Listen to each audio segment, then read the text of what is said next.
हर हर महादेव दोस्तों। 9 अगस्त 2025 सावन शनिवार पूर्णिमा तिथि के दिन एक हल्दी दीपक से कर लेना यह एक उपाय होगी। हर मनोकामना पूरी मिलेगी, सभी दोषों से मुक्ति, इतना धन आएगा कि संभाले नहीं संभलेगा। माता लक्ष्मी जी के आशीर्वाद से पूरे साल धन बरसता रहेगा। दोस्तों, जैसा कि आप सभी लोग जानते हैं कि 9 अगस्त को सावन शनिवार पूर्णिमा तिथि पड़ रहा है, इसीलिए यह दिन बहुत ही खास है। क्योंकि देखिए दोस्तों, गुरु जी ने कहा है कि जब भी सावन शनिवार पूर्णिमा तिथि पड़े तो आपको सिर्फ और सिर्फ एक हल्दी दीपक वाला उपाय करना चाहिए। यह उपाय इतना खास है कि अगर आपने सही मुहूर्त पर सही क्रिया अनुसार एक हल्दी दीपक वाला उपाय कर लिया, जो प्राचीन काल के समय का महा उपाय है, तो मान के चलिए दोस्तों, माता लक्ष्मी जी के आशीर्वाद से आपके जीवन का कितना ही बड़ा दुख हो, उससे आपको मुक्ति मिल जाएगी। आपकी कोई भी मनोकामना हो, मान लीजिए आप नौकरी की तैयारी कर रहे थे, आपकी नौकरी लग जाएगी, आपका बंद पड़ा व्यापार चल पड़ेगा। जिस बीमारी से आप बहुत दिनों से परेशान थे, उस बीमारी से आपको मुक्ति मिल जाएगी। आपके जीवन में धन आना शुरू हो जाएगा। आपके जीवन में धन आने के सारे रास्ते खुल जाएंगे और मान के चलिए दोस्तों, फिर आपको किसी भी प्रकार की परेशानी का सामना नहीं करना पड़ेगा। इसीलिए दोस्तों, इस दिन आप लोगों को इस वाले उपाय को जरूर कर लेना है।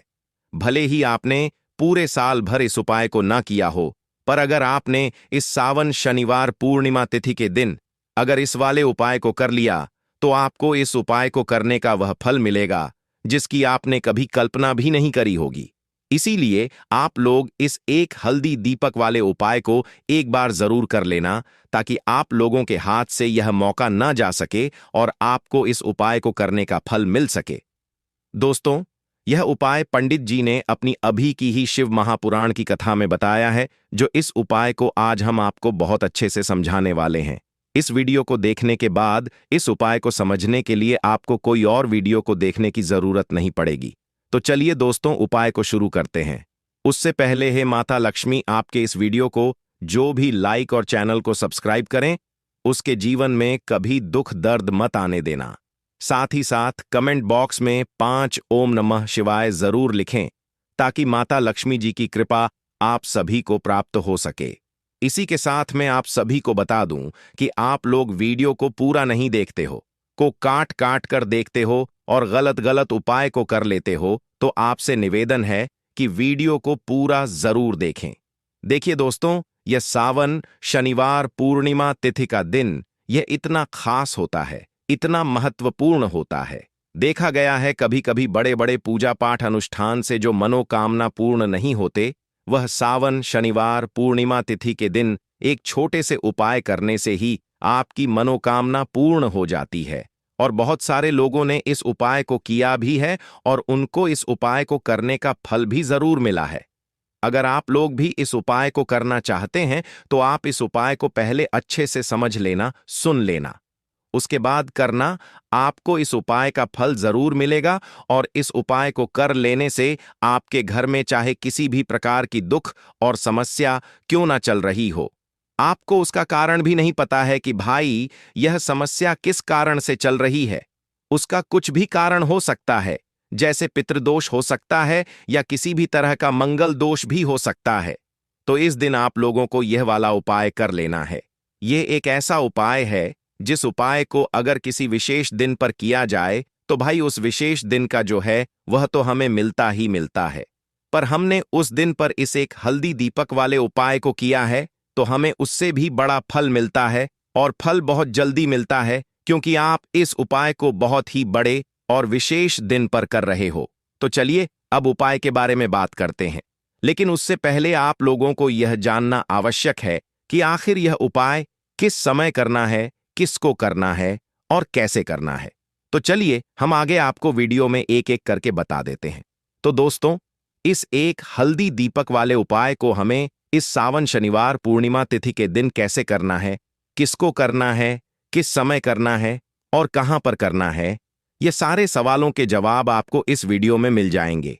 और जो यह वीडियो देखेगा भाई, उसको एक हल्दी दीपक वाला उपाय जरूर करना चाहिए, क्योंकि इस दिन शत्रुओं और किसी भी दोष, किसी भी बीमारी से मुक्ति पाने के लिए एक हल्दी दीपक का बहुत ही बड़ा और विशेष महत्व होता है।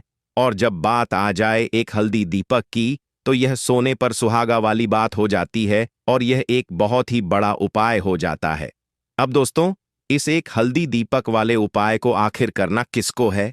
सबसे पहले हम लोग वह बात जान लेते हैं। तो देखो, घर की जो बड़ी माताएं बहनें होती हैं, उन माताओं बहनों में से कोई भी एक बड़ी माता बहन इस वाले उपाय को कर सकती है। और दोस्तों, अगर आप चाहे तो अपने घर में से सभी सदस्यों को भी इस उपाय को करवा सकते हैं।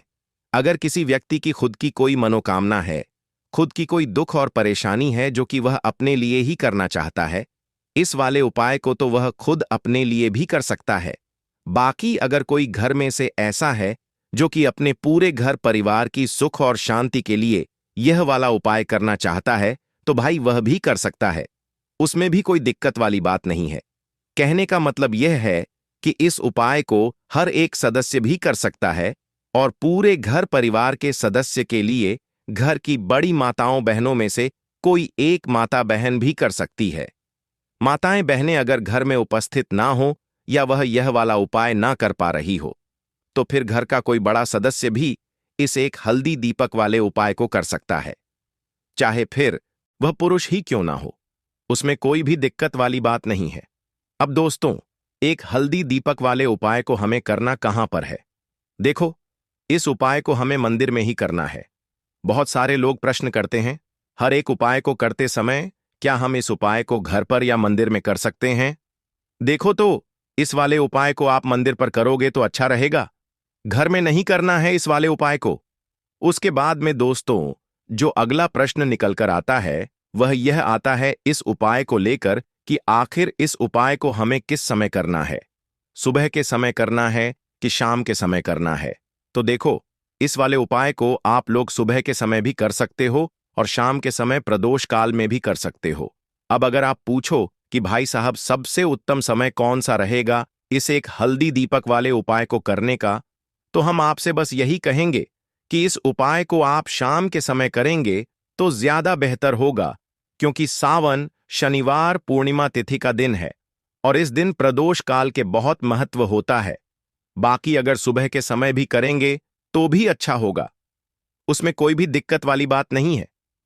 तो अब दोस्तों, जो अगली सबसे बड़ी और महत्वपूर्ण बात आती है, वह यह आती है कि सुबह अगर हम उपाय को करेंगे तो हमें कितने बजे से लेकर कितने बजे तक के बीच में करना है, और शाम के समय प्रदोष काल में करेंगे तो हमें कितने बजे से लेकर कितने बजे के बीच में करना है। तो देखो, सुबह जितनी जल्दी हो सके आप उपाय को करने की कोशिश करना। बाकी अगर किसी कारणवश लेट भी हो जाओ, थोड़ी देर भी हो जाए तो देखो, सुबह जितनी जल्दी हो सके आप उपाय को करने की कोशिश करना। बाकी अगर किसी कारणवश लेट भी हो जाओ, थोड़ी देर भी हो जाए, तो 10 या 11 बजे तक भी आप उपाय कर लेना, पर 12 बजे से ज्यादा देरी ना हो। ठीक है, इस बात का ध्यान रखना। उसके बाद में दोस्तों, अगर शाम के समय प्रदोष काल की बात करें, प्रदोष काल का जो समय होता है वह शाम के 6 बजे से शुरू हो जाता है। मतलब शाम के 6 बजे से लेकर 7 बजे के बीच का जो समय होता है, यह समय प्रदोष काल का समय होता है। इस उपाय को 7 बजे या 8 बजे के बीच में भी कर सकते हो। मतलब शाम के 6 बजे से रात 8 बजे के बीच में आप कभी भी इस वाले उपाय को कर सकते हो, उसमें कोई भी दिक्कत वाली बात नहीं है। परंतु 9 अगस्त सावन शनिवार पूर्णिमा तिथि के दिन कोशिश करना कि समय के अंतर्गत ही कर लो। किसी कारणवश ना कर पाओ तो थोड़ा देरी से भी कर सकते हो। तो चलिए अब हम अपने सबसे पहले उपाय की बात कर लेते हैं। तो दीपक वाला उपाय करने के लिए आपको सबसे पहले जरूरत पड़ेगी एक दीपक। अब यह एक दीपक शनिवार की रात अपने घर में इस जगह पर जला देना, बड़े से बड़ा शत्रु भी घुटने टेक देगा। दोस्तों, जैसा कि आप सभी जानते हैं, मार्गशीर्ष महीने की शनिवार के दिन बहुत ही शुभ संयोग बन रहे हैं और इस दिन अगर आप 11 लौंग और एक कपूर अपने घर में जलाते हैं तो शत्रुओं से हमेशा के लिए आपको छुटकारा मिल जाएगा। अब देखिए, किसी भी व्यक्ति के जीवन में जब शत्रु से परेशान करते हैं तो वह व्यक्ति अपने जीवन में दुखों से बहुत परेशान हो जाता है। शत्रु हमेशा कुछ ना कुछ ऐसा करवाते हैं जिसके बाद नजर दोष लगती है और अच्छा खासा काम भी बिगड़ने लगता है। व्यापार में मदद आने लगता है, लोगों की तबीयत खराब होने लगती है। जरूरी नहीं है कि सामने वाला व्यक्ति जैसा दिखता है वैसा हो। देखिए, बहुत सारे लोग हैं जो बहुत अच्छे होते हैं, है ना? लेकिन कुछ लोग ऐसे होते हैं जो कब आपके शत्रु बन जाते हैं, आपको खुद भी पता नहीं चलता है। एक तो वह शत्रु होते हैं जो सामने से सीधे सीधे हम पर वार करते हैं, है ना? एक शत्रु ऐसे भी होते हैं जो कि पीठ पीछे कुछ होते हैं और सामने से कुछ होते हैं, है ना? ना ना। तो ऐसे शत्रु होते हैं गुप्त शत्रु। और ऐसे शत्रुओं से हमेशा आपको बचकर रहने की जरूरत होती है। आप अपने शत्रुओं को शांत भी कर सकते हैं और इस उपाय को करने से आपको शत्रुओं से छुटकारा भी मिल जाएगा। लौंग जो होती है, यह शिविर शक्ति का स्वरूप होती है और आप सभी जानते हैं कि महादेव जिसके साथ हो, ना साक्षात काल भी आकर उसका कुछ बिगाड़ नहीं पाता है। अच्छा, शनिवार का जो दिन होता है, यह इतना उत्तम होता है कि आप इस दिन अपने पितरों को प्रसन्न कर सकते हैं, धन प्राप्ति के लिए उपाय कर सकते हैं और शत्रुओं से भी छुटकारा पा लेते हैं। जब 11 लौंग का उपाय और एक कपूर का उपाय अपने घर पर करते हैं तो बात कर लेते हैं।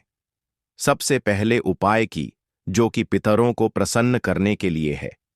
देखिए, पितृ जब किसी से नाराज हो जाते हैं, न तो उस व्यक्ति के जीवन में बीमारियां, दुख, धन की समस्याएं लगातार बढ़ती हैं, तो कोशिश करें कि हमेशा अमावस के दिन आप अपने पितरों को प्रसन्न करने के लिए उपाय करें। अच्छा, पितृदोष अगर घर में जरा सा भी होता है, न तो सबसे ज्यादा कष्ट जो आता है वह बच्चों के जीवन पर आता है। बच्चों का मन पढ़ाई में नहीं लगता है, उन्हें आसानी से जीवन में सफलता नहीं मिलती है। बहुत सारे लोगों के यहाँ संतान को लेकर बहुत समस्याएं होती हैं कि संतान नहीं हो रही है ना? तो पितरों को प्रसन्न करने के लिए आपको इस दिन क्या करना है कि सूर्य भगवान को अर्घ देना है। तो थोड़ा सा तांबे का लोटा अगर हो तो तांबे के लोटे में जल भर लें, वरना किसी भी लोटे में आप जल लें। उसके अंदर आपको क्या करना है, थोड़े से अक्षत के दाने डालने हैं, थोड़े से चावल के दाने, थोड़ी सी किसरी डाल लें। अगर लाल फूल है तो लाल फूल डाल लें और सूर्य भगवान को अर्घ दें। अगर भी आप जल चढ़ा देते हैं, अर्घ दे देते हैं, तब भी आपके घर से पितृदोष दूर होता है। तो जब भी आप शनिवार के दिन सूर्य भगवान को अर्घ देते हैं, इससे आपके पितृ प्रसन्न होते हैं। साथ ही साथ अगर आप कर सकते हैं तो पीपल का जो पेड़ होता है, इसमें भी हमारे पितरों का वास माना जाता है। करना है कि तो एक लोटे में या किसी भी बर्तन में आपको जल लेना है। उसमें थोड़े से आपको काले तिल के दाने डालने हैं, काला तिल डालना है। साथ ही साथ आपको क्या करना है, थोड़े से मिश्री के दाने डालने हैं। गुड़ भी आप यहां पर डाल सकते हैं। अब यह मीठा जल आपको पीपल के पेड़ में चढ़ाना है। आपके घर के आसपास जहां भी पीपल का पेड़ हो, आप शनिवार के दिन सुबह के समय में पीपल की जड़ में यह मीठा जल चढ़ाएं और अपने पितरों से क्षमा याचना करें। साथ ही साथ दीपक अगर आप लगा सकते हैं तो पीपल के पेड़ के नीचे आपको दीपक जरूर से शनिवार के दिन शाम के समय में लगाना चाहिए। पितृ आपके हमेशा प्रसन्न रहेंगे और कभी भी पितृदोष की वजह से घर में कोई दुख और कष्ट नहीं आएगा। तो बहुत ही उत्तम सा यह उपाय है जो कि पितरों को प्रसन्न करने के लिए है और जीवन के दुख कष्ट जो हैं वह बहुत जल्दी दूर होते हैं जब आप हमेशा अपने पितरों को प्रसन्न रखते हैं।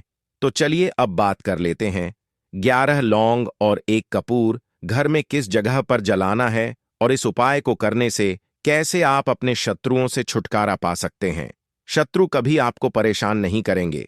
शत्रु चाहे कैसे भी हो, सामने से कोई व्यक्ति शत्रु है या गुप्त शत्रु है, हर प्रकार के शत्रु जो है यह शांत हो जाएंगे और चाहकर भी आपका कुछ बिगाड़ नहीं पाएंगे। तो देखिए, उपाय को करने के लिए आपको 11 साबुत लौंग लेनी है।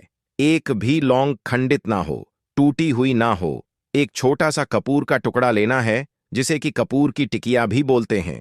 एक कोई भी यहां पर मिट्टी का दीपक ले लें या पीतल का बर्तन ले लें। उसके अंदर 11 लौंग रखेंगे, 1 कपूर रखेंगे, थोड़ा सा देसी घी इसके ऊपर से आप डाल देंगे। अब यह आपको शनिवार के दिन रात के समय में, ठीक है ना, जब सूर्य अस्त हो जाता है, उसके बाद किसी भी समय आपको अपने घर में जलाना है और इसका धुआं पूरे घर में अच्छे से दिखाना है।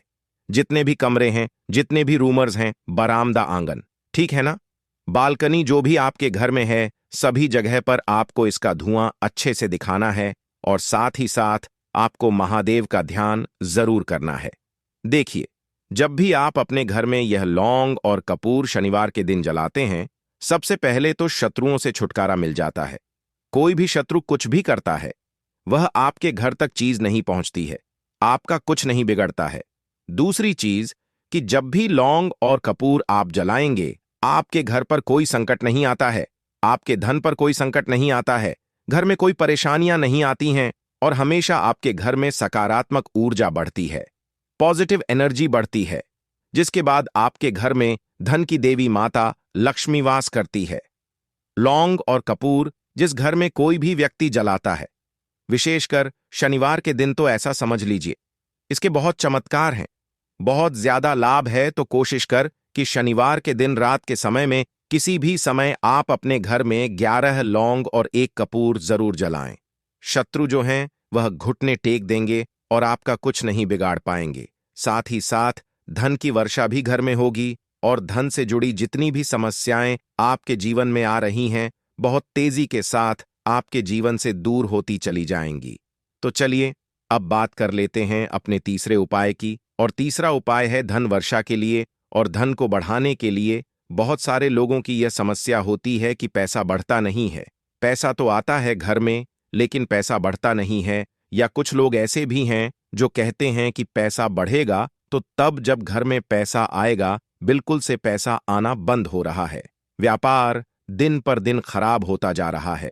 नहीं समझ आ रहा, किसी ने कुछ करा दिया है या फिर घर में कुछ ऐसा है, वास्तु दोष है, नजर दोष है, जिसकी वजह से घर में तरक्की लोगों की नहीं हो रही है। ठीक है ना? बिल्कुल, व्यापार धंधा सब बेकार होता चला जा रहा है। जो भी व्यापार कर रहे हैं उसमें लगातार घाटा हो रहा है। तो यह उपाय आप करिए शनिवार के दिन और फिर इसका चमत्कार खुद देखिए। चाहे व्यापारी हैं, आप कोई बिजनेसमैन हैं, दुकान है, आपकी हर प्रकार के काम में लाभ ही लाभ मिलता है। जब इस उपाय को आप करते हैं, आपको क्या करना है?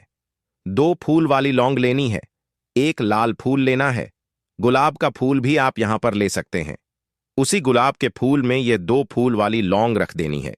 1 देसी घी का दीपक आपको जलाना है, लंबी बाती का। अब ये दोनों चीजें लेकर अपने घर के मंदिर में आपको बैठ जाना है। शाम के समय में, शनिवार के दिन शाम के समय में, जब सूर्य अस्त हो जाता है, सूर्य छिप जाता है, अब आपको सबसे पहले देसी घी का दीपक जला देना है, माता लक्ष्मी के सामने और भगवान विष्णु जी के सामने। ठीक है ना? 1 देसी घी का दीपक जला देंगे और जो लौंग और फूल आपने लिया है, यह अपने सीधे हाथ में आप रख लेंगे। अब आपको माता लक्ष्मी से अपने जीवन की समस्याओं को कहना है कि मेरा काम नहीं चलता है, मेरा व्यापार अच्छे से नहीं बढ़ता है, मेरा धन नहीं बढ़ रहा है, मेरे पैसे में बढ़ोतरी नहीं हो रही है। जो भी दुख है, जो भी पैसे को लेकर समस्याएं जीवन में है, सब कुछ आपको माता लक्ष्मी और श्री हरि विष्णु से कह देना है। ठीक है ना? इसके बाद आपको मंत्र बोलना है 11 बार, ओम नमो भगवते वासुदेवाय नमः। 11